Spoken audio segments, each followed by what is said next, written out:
प्रेम से बोलिए प्रिय भक्तगणों, श्री गजानन महाराज की जय।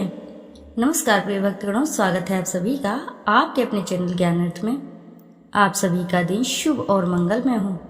भगवान श्री गणेश की कृपा आपके और आपके समस्त परिवार पर सर्वदा बनी रहे।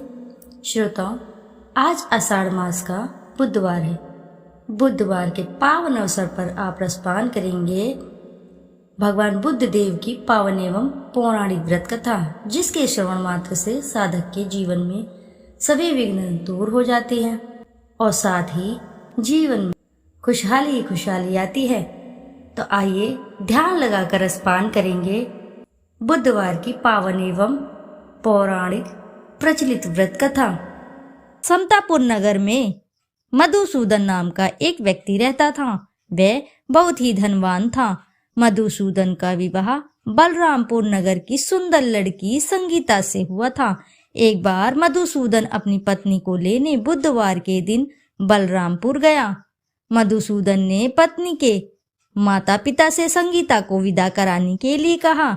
माता पिता बोले, बेटा आज बुधवार है, बुधवार को किसी भी शुभ कार्य के लिए यात्रा नहीं करते। लेकिन मधुसूदन नहीं माना। उसने ऐसी शुभ अशुभ बातों को ना मानने की बात कही। दोनों ने बैलगाड़ी से यात्रा प्रारंभ कर दी। 2 कोस की यात्रा के बाद उसकी बैलगाड़ी का एक पहिया टूट गया। वहां से दोनों ने पैदल ही यात्रा शुरू की। रास्ते में संगीता को प्यास लग गई। मधुसूदन उसे एक पेड़ के नीचे बिठाकर जल लेने चला गया।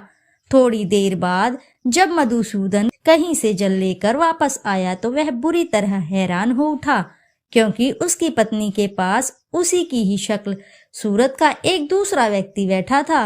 संगीता भी मधुसूदन को देखकर हैरान रह गई। वह दोनों में कोई अंतर नहीं कर पाई। मधुसूदन ने उस व्यक्ति से पूछा, तुम कौन हो और मेरी पत्नी के पास क्यों बैठे हो?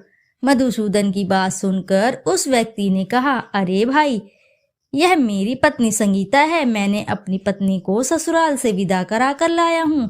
लेकिन तुम कौन हो जो मुझसे ऐसा प्रश्न कर रहे हो? मधुसूदन ने कहा, तुम जरूर कोई चोर या ठग हो।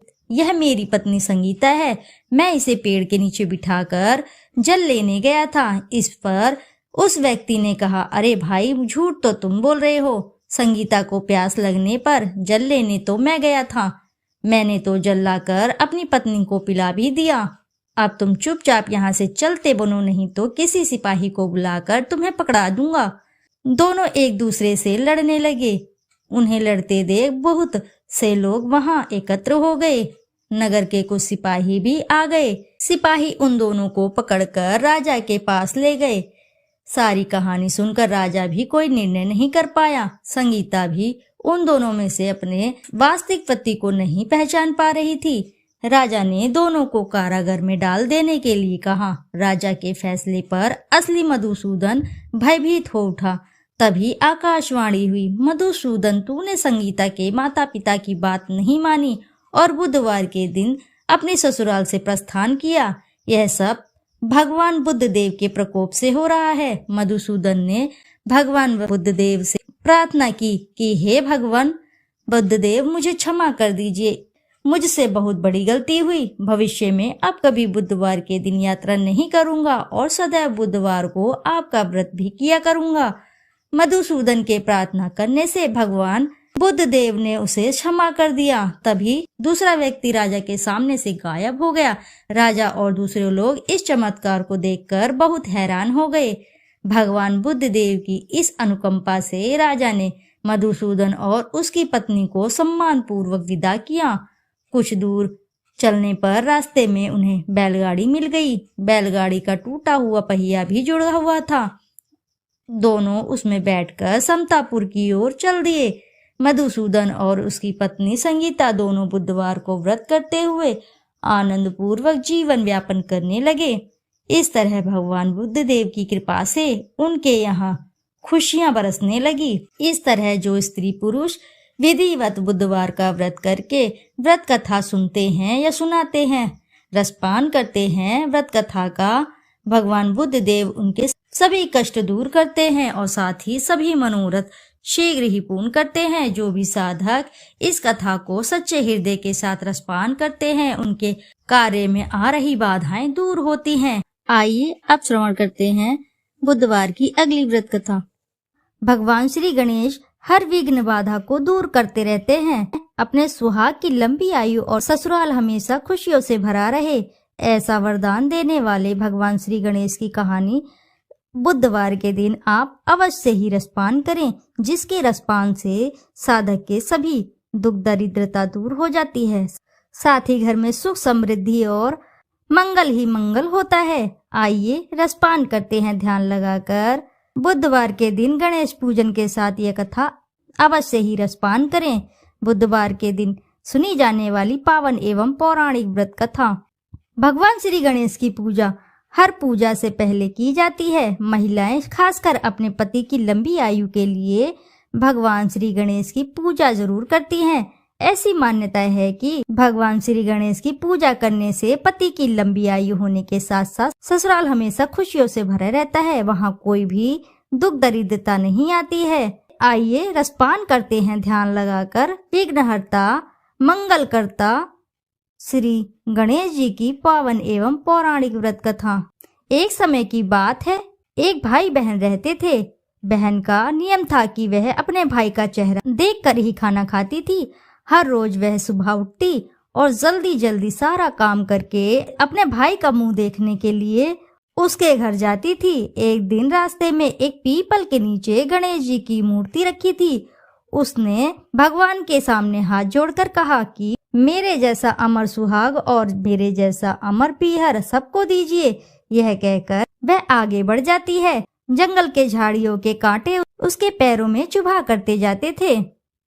एक दिन भाई बहन के घर पहुंची और भाई का मुंह देखकर बैठ गई तो भाभी ने पूछा पैरों में क्या हो गया है।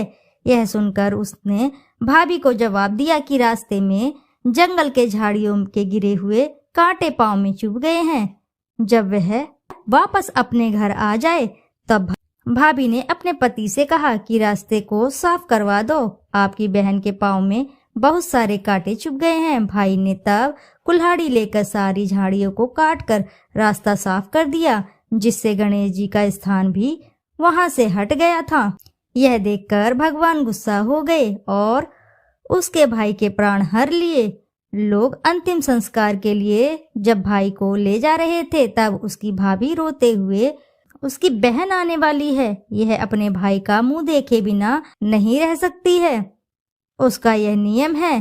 तब लोगों ने कहा आज तो देख लेगी पर कल से कैसे देखेगी। रोज दिन की तरह बहन अपने भाई का मुंह देखने के लिए जंगल में निकली। तब जंगल में उसने देखा कि सारा रास्ता साफ किया हुआ है। जब वह आगे बढ़ी तो उसने देखा कि सिद्धि विनायक को भी वहां से हटा दिया गया है। तब उसने जाने से पहले गणेश जी को एक अच्छे स्थान पर रखकर उन्हें स्थान दिया और हाथ जोड़कर बोली, भगवान मेरे जैसा अमर सुहाग और मेरे जैसा अमर पीहर सबको देना। और फिर बोलकर आगे निकल गई। भगवान सोचने लगे, अगर इसकी नहीं सुनी तो हमें कौन मानेगा, हमें कौन पूजेगा। तब सिद्धि विनायक ने उसे आवाज दी, बेटी इस खेजड़ी की 7 पत्तियां लेकर जा और उसे कच्चे दूध में घोलकर भाई के ऊपर छींटा मार देना, वह उठकर बैठ जाएगा। यह सुनकर जब पीछे मुड़ी तब वहां कोई नहीं था। फिर वह सोचने लगी कि ठीक है, जैसा सुना वैसा कर लेती हूँ। फिर वह 7 खेजड़ी की पत्तियां लेकर अपने भाई के घर पहुंची। उसने देखा वहां कई लोग बैठे हुए हैं, भाभी भी बैठी रो रही और भाई की लाश रखी है। तब उसने उस पत्तियों को बताए हुए नियम के तहत भाई के ऊपर इस्तेमाल किया। तब भाई उठकर बैठ गया। तब भाई बोला, बहन से बोला, मुझे बहुत गहरी नींद आ गई थी। तब बहन बोली, यह नींद किसी दुश्मन को भी ना आए। और उसने सारी बात अपने भाई को बता दी। तो मान्यता के अनुसार यह है गणेश जी की चमत्कारी कहानियां। प्रेम से बोलिए प्रिय भक्तगणों, जय श्री गणेश महाराज की। प्रिय भक्तगणों, यदि आपको कहानी अच्छी लगी है तो वीडियो को जरूर लाइक करें, साथ ही चैनल को सब्सक्राइब करें और एक बार अपनी सच्ची श्रद्धा के साथ कमेंट बॉक्स में जरूर लिख दें। जय श्री गणेश महाराज की जय। फिर मिलते हैं आपसे ऐसी किसी कथा कहानी में। जब तक के लिए नमस्कार श्रोताओं।